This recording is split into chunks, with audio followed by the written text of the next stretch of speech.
Estamos aqui recebendo a doutora Natalie Elphinstone.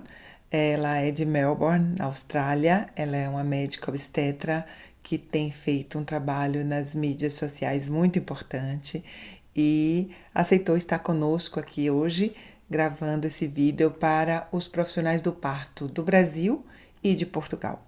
E espero que todos possam desfrutar bastante desse nosso encontro. Hi, Natalie. Thank you very much for being here with us. I thank you so much for inviting me. I'm so excited that we get to speak across the whole world like this, and hopefully, of course, this will allow people more recognition of how birth is done in different places, and what is normal and acceptable in one place may be different in other places. But maybe let's aim for the greater good. Oh, great. How does humanized childbirth care mean for you? I think, for me, the pregnant woman having the baby, she is the central person in this story. I think we often forget as healthcare professionals that that's the case. I think we think that it should be about us.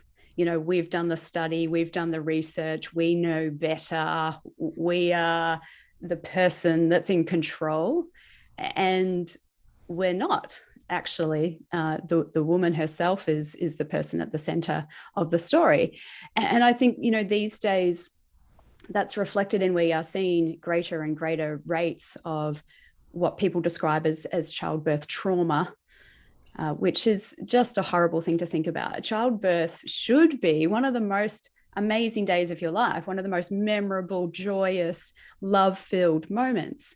And the fact that it's not for so many people is a very worrying thing. So I think we need to start coming back to asking the woman herself about what she would like to see happen in that experience, because women have very individualized ideas of what they want it to be, but we need to then listen to it. And then we as the healthcare providers should be able to help support that, no matter what her choice is. We should be happy to support that. And for me, that's what it comes down to. It means listening to the woman, and then it means, even if I don't have the same opinion as her, right? Even if that's not the choice that I would make for myself, that's not actually the point. The point is about supporting her in the choices that she feels are right for her. Great. And why is there so much resistance from obstetric societies, such as in Brazil and Portugal, in admitting the existence of obstetric violence? Why do you think does it happens? I think it all comes down to how we, as the obstetricians in particular, view ourselves. I think, let me tell you a story, right? Let me tell you about what I have, I guess, come through in order to be an obstetrician. And I'll speak from my experience. This is my experience in Australia, but I imagine it's sort of similar in other places of the world. So for me to become an obstetrician, of course, first I needed to become a doctor. So 6 years of medical school training for me, where you learn everything that you imagine medical school to be. You learn anatomy, and you learn physiology, and you learn all of the pathology, all of the disease processes. And you finally graduate as a doctor, and then you need to have at least a couple of years, if not a few more years, of working as a doctor before you can get into the specific training program of whatever speciality it is that you choose. And then for us here, or for me, Obstetrics and Gynecology is another 6-year training course, where, again, we're now sort of learning specifically about, of course, childbirth and gynecology problems. But when we learn about childbirth in our training program, we're learning about it from a pathology mindset. We're learning about how it can go wrong. We're learning about how we can try to fix that, where we can save women's lives and we can save babies' lives. And we don't learn very much about, what might be called normal childbirth or physiological childbirth. We obviously need to learn those processes, but the perspective is quite different. So when we learn, for example, the anatomy of the pelvis, it's not so that we can learn how to support a woman in bodily movements or positions to help birth her baby. It's so we can learn how to correctly apply a forceps and how we can sort of medicalize this situation. And to put that into perspective, so just to give you some numbers, in my training program, the 6 years of obstetrics, we are expected or recommended to do, for example, 300 cesareans before we can be signed off to be qualified. We're recommended to do 150 instrumental deliveries like forceps and vacuum deliveries. But we're only suggested that we need maybe 20 vaginal deliveries, spontaneous vaginal deliveries. And that's just simply because the focus is not on us as obstetricians supporting physiological childbirth. Our role as obstetricians is where it may become risky or where it may become dangerous or where something's not going right. And so our narrative, if you like, of us as obstetricians, and I don't want to say I'm going to speak for all obstetricians, but I think it comes down to how we view ourselves. And I would suggest that we often view ourselves as the hero in the situation, as the savior in the situation, as the person who's going to save this woman's life or her baby's life. And when then we start talking about this situation of what we call obstetric violence, that doesn't enter our narrative, because that then suggests that not only are we not the hero, but we're actually the villain in the situation. And so we don't want to hear that. We simply don't want to believe that that could be true. And in fact, I think it also comes down to this perhaps patriarchal belief that the woman who hasn't studied for 12 years probably to know childbirth, that we know better. So when she says that we're doing something wrong, it's only because she doesn't know, and we do know. And obviously this viewpoint I think is very tainted and wrong, because it's overwhelmingly true that women are complaining about the treatment that they receive in childbirth, that they are traumatized by some of the things that are happening to them in childbirth. And so I guess I don't have an answer as to how we can stop this. And I don't want to justify why this is happening.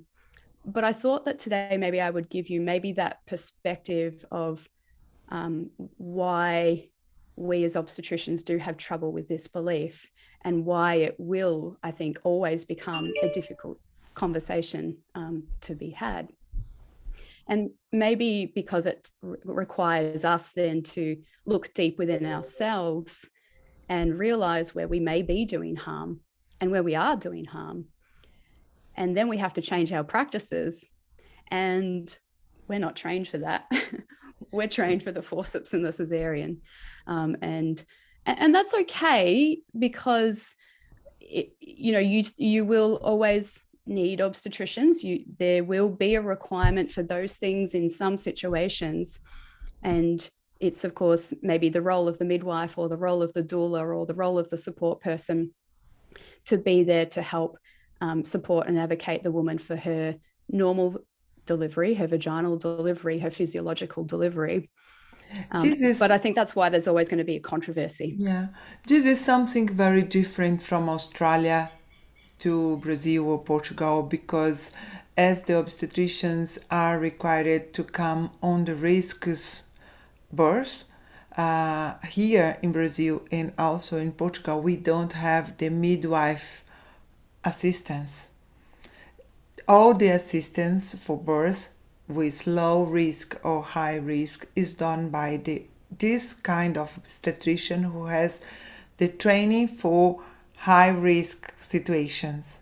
They are not used to deal with the low risk situation, physiological births. And then maybe this make the things more easy to happen, intervention that is not properly expected to be done. Yeah, that is the problem. That is exactly the problem, because as I've just pointed out, we're not trained to support physiological childbirth. Yeah. And so we're unfamiliar with it. What we are familiar with, as I say, is the intervention. And so that's our comfortable zone. And that's where we get to, because when you feel uncomfortable in a situation, you often want to control it. And so if I'm uncomfortable in a physiological birth because I don't understand it, because I've never seen it, or I haven't seen it very often, then I'll want to control it. And the things I know how to do is how to put a forceps on. Yeah. And so I think we need to come back to these models of care where low risk women, moderate risk women, and even high risk women, with blood pressure issues or diabetes or whatever medical condition can still have a physiological childbirth. Yes. Babies will always come out of women. Yes. I always say to my people, there is no baby that has ever stayed in there forever. If we leave you alone, it will still definitely happen. And we need to support physiology as much as we possibly can, because that's actually going to be the most lowest risk situation for the vast majority of women. So how can we support that better? Then coming back to the mother-centered assistance, what do you think about this change, the way that we are calling the birth plan document to birth preference plan? What do you think this change means or represents for the woman? I wonder sometimes where the motivation is for trying to make that change, because I think if that motivation is once again coming from this paternalistic idea that the woman can't possibly know what she wants or can't possibly write a plan, because a plan suggests that it's not negotiable. A plan suggests that this is exactly how it's going to go. And a plan should maybe only be made by the doctor and not by the woman. So if that's the motivation, then I think that it's not good. Yeah.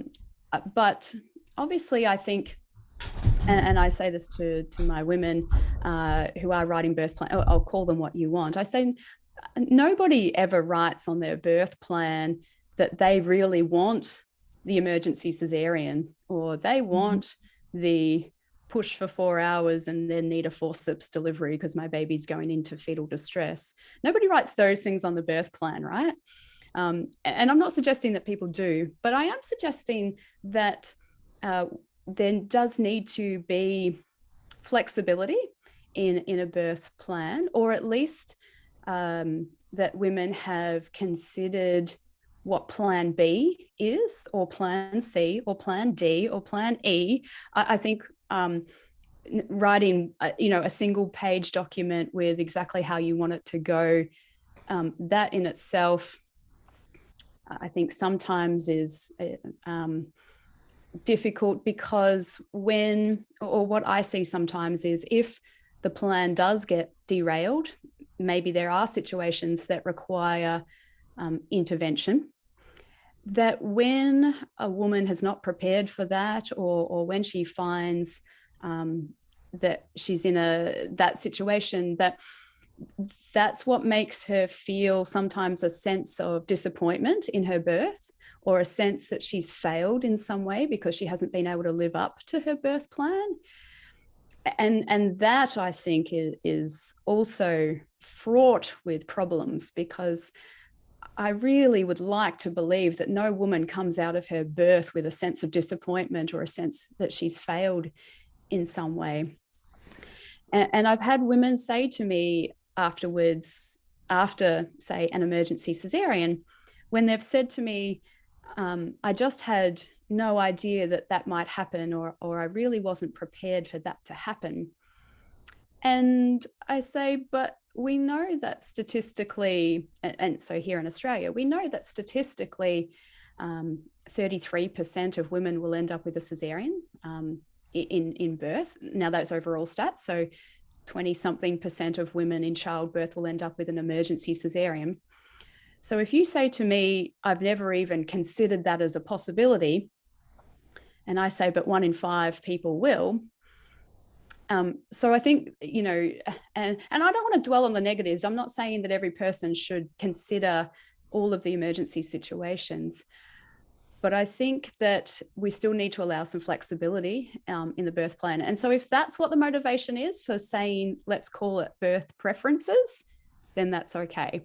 But I think there are definitely things on the birth plan that are not negotiable. So if a woman needs to be giving informed consent for every procedure and every intervention that is suggested to her, and so if she says things like, I don't want an episiotomy, that we have to respect that. So there are some things that are not negotiable on there, and then there are some things that may require some flexibility. So I guess call it what you want. I'd like to still call it a birth plan, but I think we should have plan A, and I think there should be a plan B, and I think there should be a plan C, so that we say, okay, if my baby's getting into fetal distress and some intervention is needed, if I require a cesarean for those situations, this is then what I want a cesarean to look like. So that's plan B. In your experience, what kind of pain relief measures do you use before giving the epidural as a source?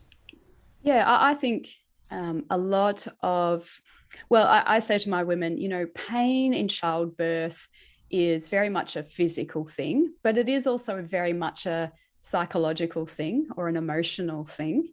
Yeah. And so I think one of the key components for trying to minimize pain in childbirth is having knowledge of how the process of birth is going to look like, physiological birth is going to look like, and how you can accept that and stay relaxed through that.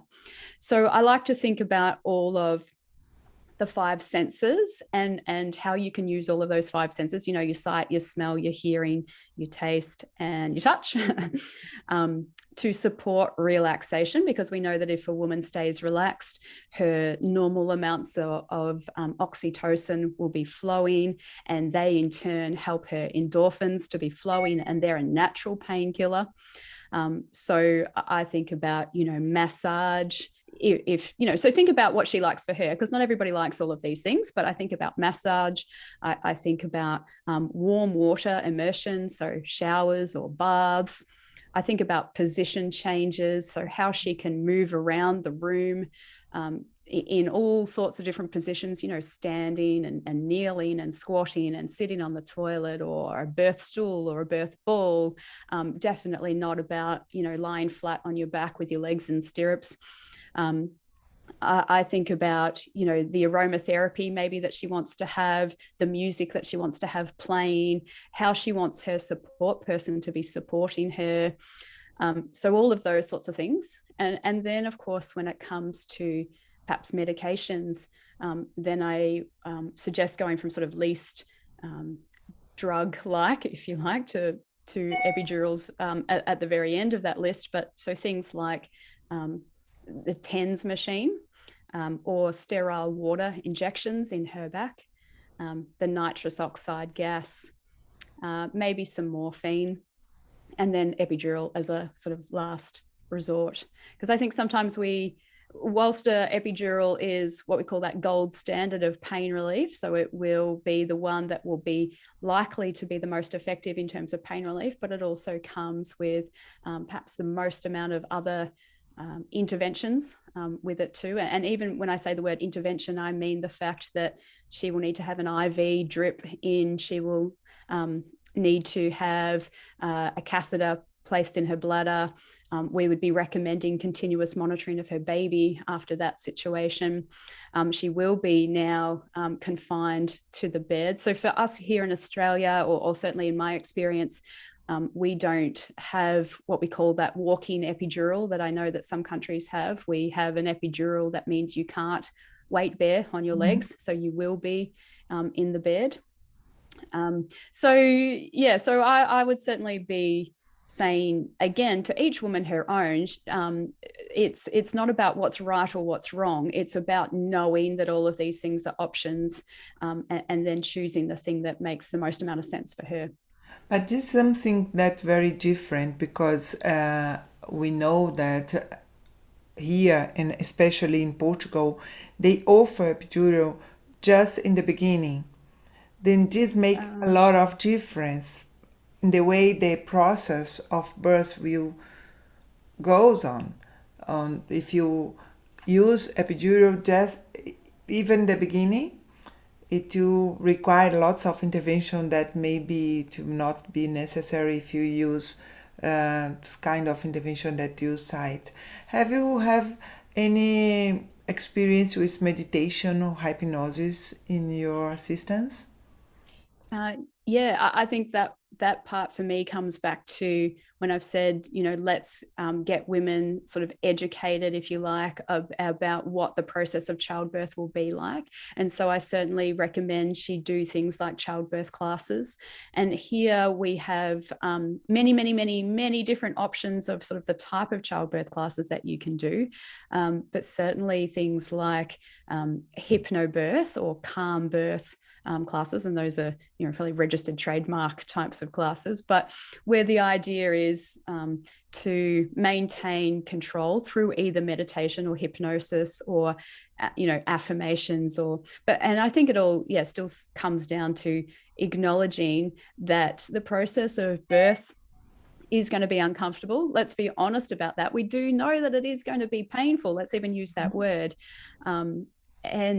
But accepting that is part of the process. I think part of the disjoin is where we usually, in all of our other walks of life, think or know that pain is associated with there being something wrong.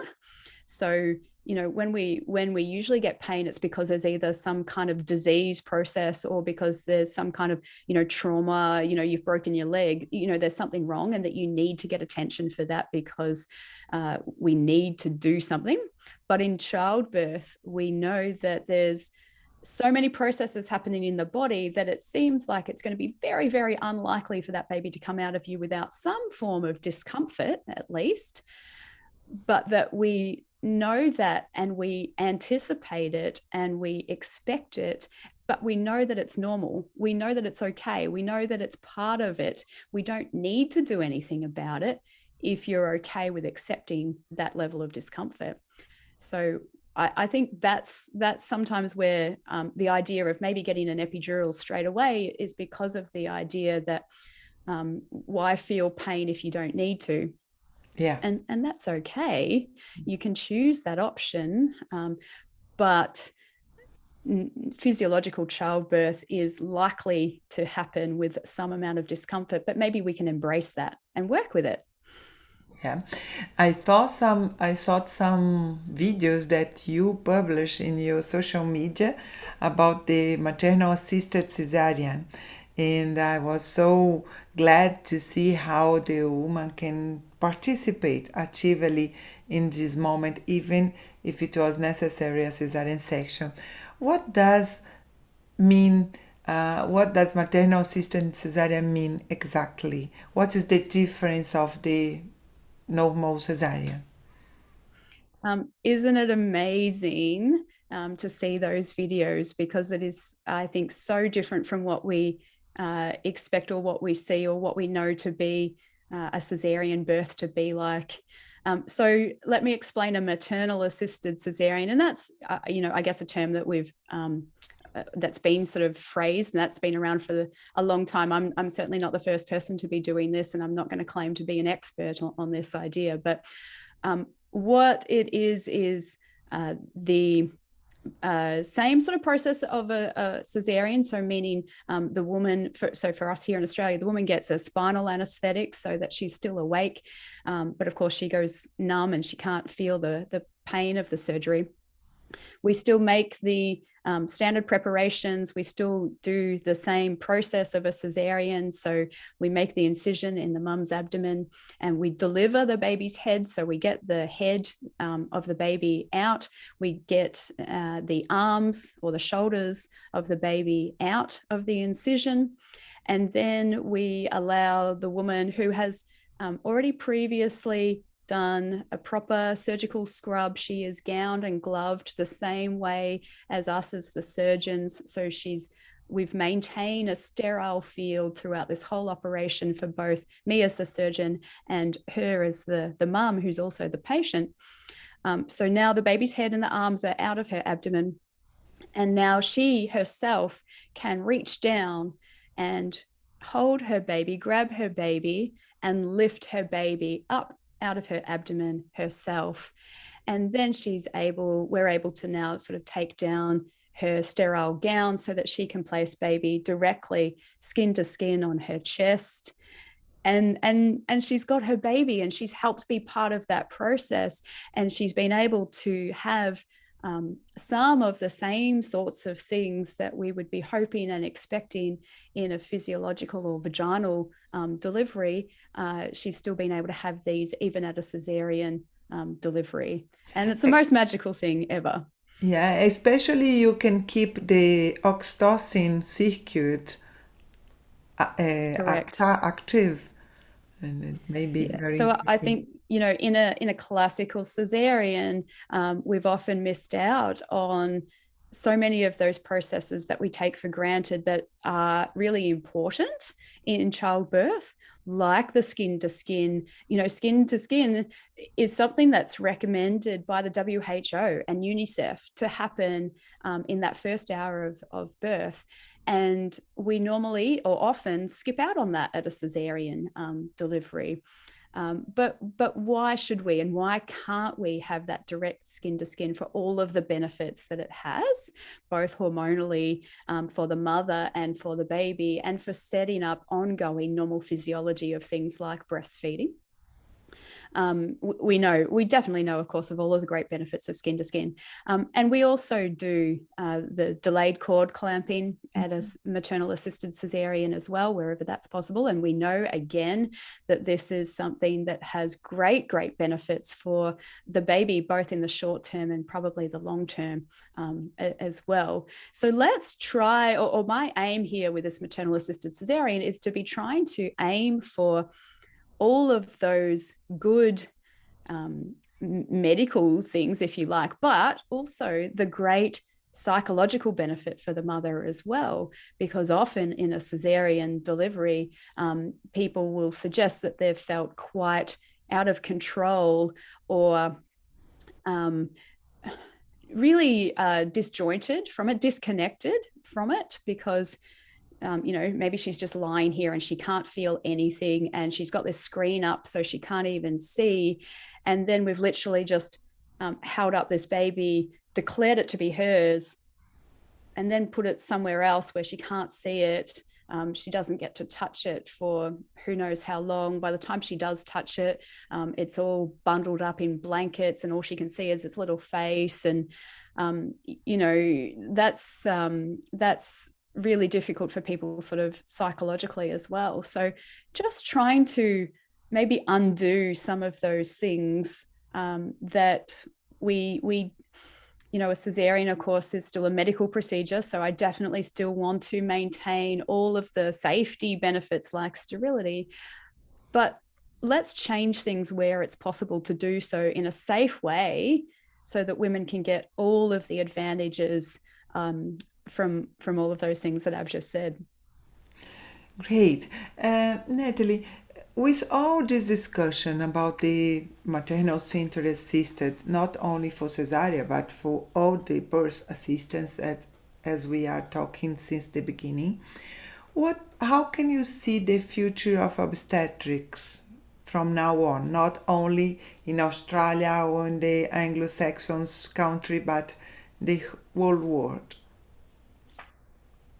I think if you ask me what do I want to see, would be maybe a different answer from what I think it will be.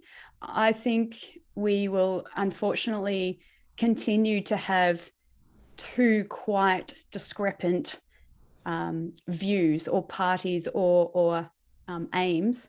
I think on the one hand, we've got this medical intervention mindset that birth is dangerous and it's only becoming increasingly dangerous.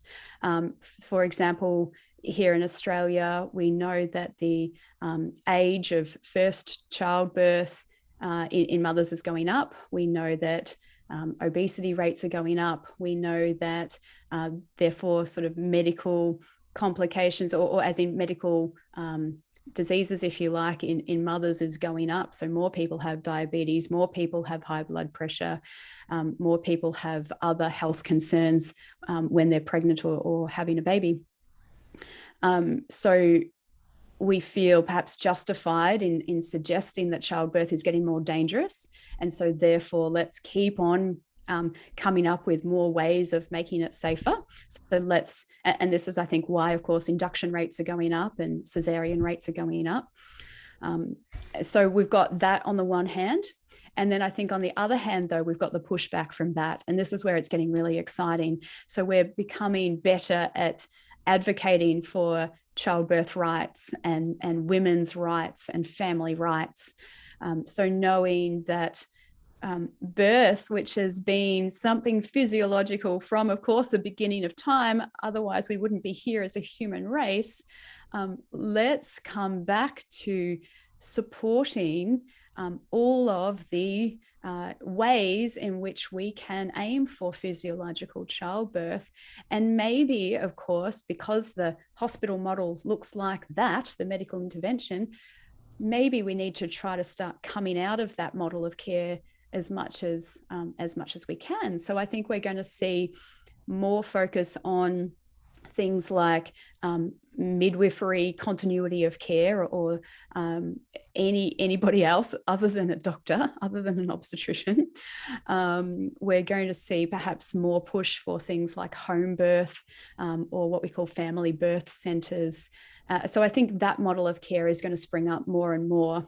And so this is where I think the future of obstetrics is going with, unfortunately, I think this continuing debate between those two camps, if you like. But I'd like to maybe suggest that I'm a little bit further in that direction.